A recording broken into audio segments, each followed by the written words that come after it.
group homes.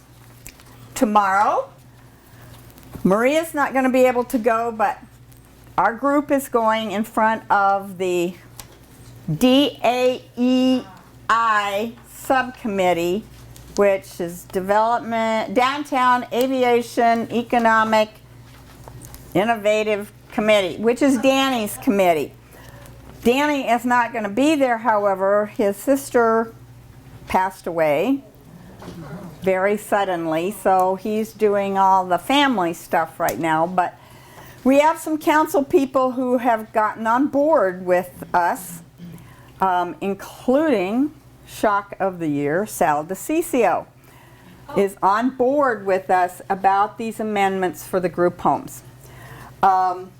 So we go before this subcommittee.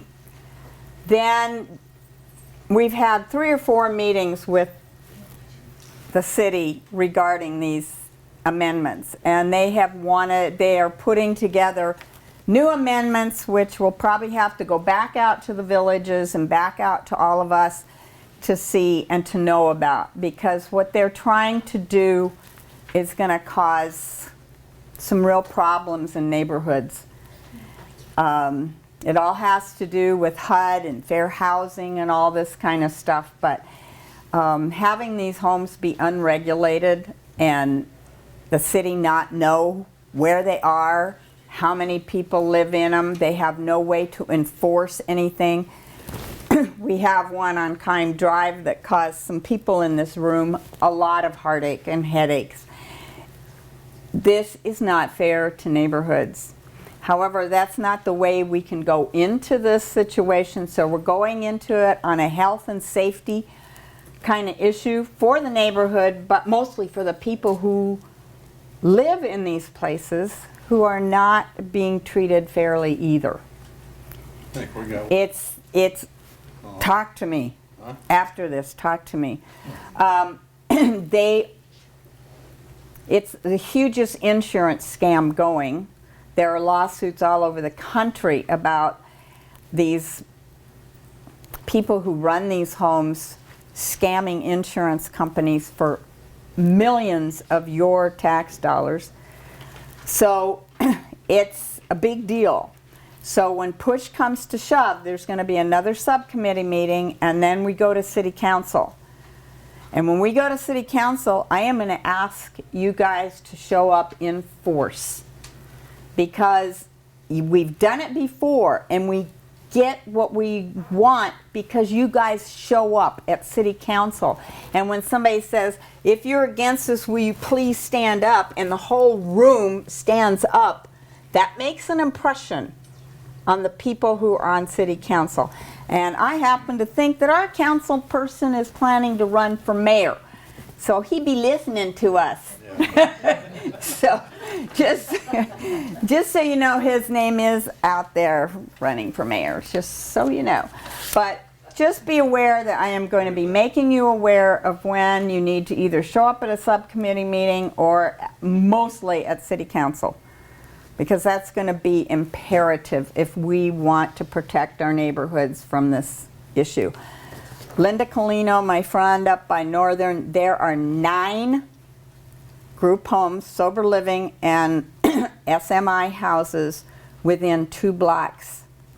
It has definitely changed her neighborhood, and it's not for the better.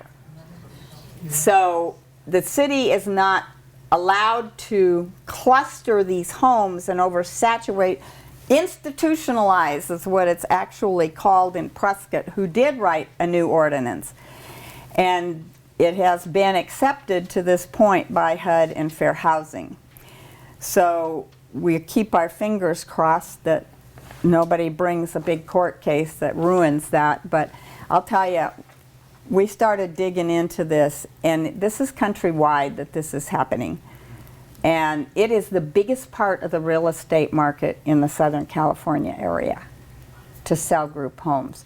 There is somebody here in Phoenix advertising to tell you how to make your house a group home. So, because what it is right now, I could move 5 people into my house call it a sober living house, and I don't have to do anything from those people. I get $500 a week rent from them, from each of them, and I don't even have to register as a business. And they don't register as a rental property. So the city is missing out on big bucks. But it's important that you know this, and it's going to be really important to back us up when we go to city council. Is there a website that we can go to that has a lot more information about this? You know, we haven't done that, have we? No, we haven't. I think we have 7 neighborhood leaders, or 10 now, I don't remember. We have 7, a bunch of neighborhood leaders. All of the Kane Corner neighborhood leaders are part of our little group. Lori Fitzhugh, Mario Brachta, and Jeff Spellman. Yes, and yeah. And we have been emailing each other, but not really, we haven't put it out on the website. Janice actually put together our own code. We want to adopt Prescott's code is what we want to do, because theirs is already working. And they've already had the test of passing the fair housing issues. And Gilbert has one as too now, as well. So there should be no reason that Phoenix doesn't want to. And so we're wondering why they want to not do it. In fact, they want to make it easier for these Yeah. unregulated houses to exist and be able to add more people into them. And we wanted to speak, we had 20 people at the first village planning committee, and then all of a sudden we couldn't talk. And then it was supposed to be canceled for the planning commission, and thank God Pam and Lori were there because it wasn't canceled, and they had told us not to come. And so we demanded to be heard, and we've had now 2 meetings with the city, with the neighborhood groups, and 50 to 70 people, I think, came to each one. But if you guys want to read more about this kind of stuff, we can send you tons and tons of stuff on Seriously. what we've learned about it already. And we've had input from Chicago, from New Canaan, Connecticut, different cities. California. See what we are doing. Florida. There's so much ground from the ground up, neighborhood leaders and residents just saying, this is not okay. Judith from the Granada neighborhood, Vecinos Unidos, is a Spanish-speaking neighborhood leader, Blackwash leader. She has an SMI home next door to her, and she was attacked. Her home was, windows were broken, her car was damaged. They ended up getting arrested and everything. That group home has 8 or 10 people living in it. It's not registered. They're all seriously mentally ill, and nobody's making sure they're on their meds. That's horrible stuff. Judith can't even go out to her car without being afraid. So those are the kinds of things that Linda's neighbors have been dealing with. They have 9 on one street. We've just found out the more we talk about it, the more people come forward and say, I'm not affected by this. So that's why it's important that everybody support us when we really need to go down to city. I want to know council about and that. stand up. I want you to talk to me after the meeting. They told us at the first meeting that we went to, when we brought up our issues, they said, well, a lot of departments says we can't do it. We're like, well, why? Well, I know they're not here. We want to talk to them. We want them to tell us why not. Oh, well, they won't come to our meetings. Well, that's ridiculous, that they won't come and tell us why not. Other than somebody sued over the fair housing law in some other town, but it was 10 years ago. yeah. So for some reason they're bucking, wanting to change it to be a stricter ordinance. I think it's because Arizona is really primarily property rights state where nobody wants to step on anybody's toes. But we're getting stepped on, all the residents around all these businesses in a neighborhood.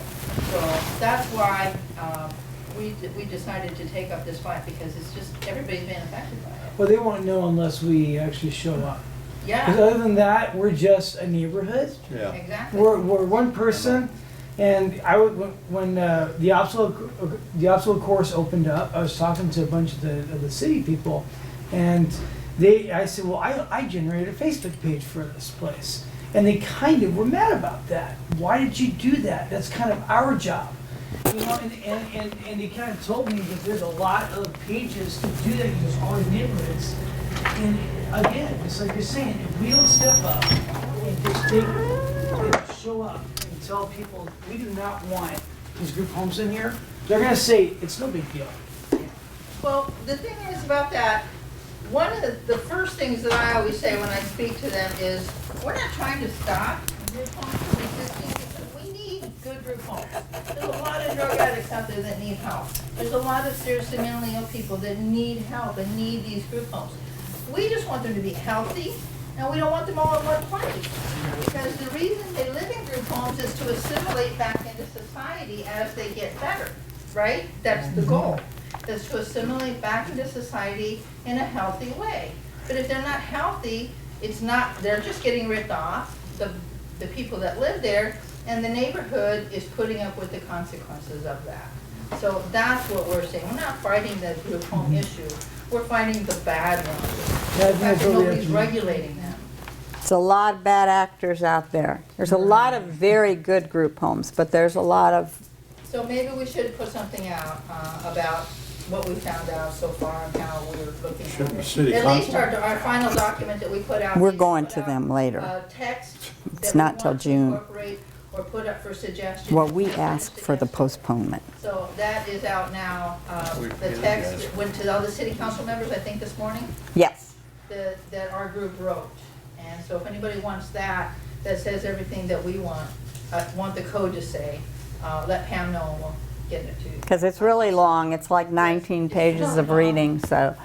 But this is a really important issue to all of you as a neighborhood, because Carrie left, but she knows what a bad neighbor can be, and Robert and Hector know what a bad neighbor can be. Maribel knows what a bad neighbor can do to you. And it's awful. And we just found another one on Bethany Home Road. Did you know that the last building in those industrial buildings on 21st and Glendale, it's all sober living place? The whole building. So those buildings, those businesses on 21st and Glendale. Across the high school. Yes. Apparently the last building, the furthest one south, is a big sober living place. Which we're trying to find out, since that's not a residential area, how can they live there? But we're going to find out.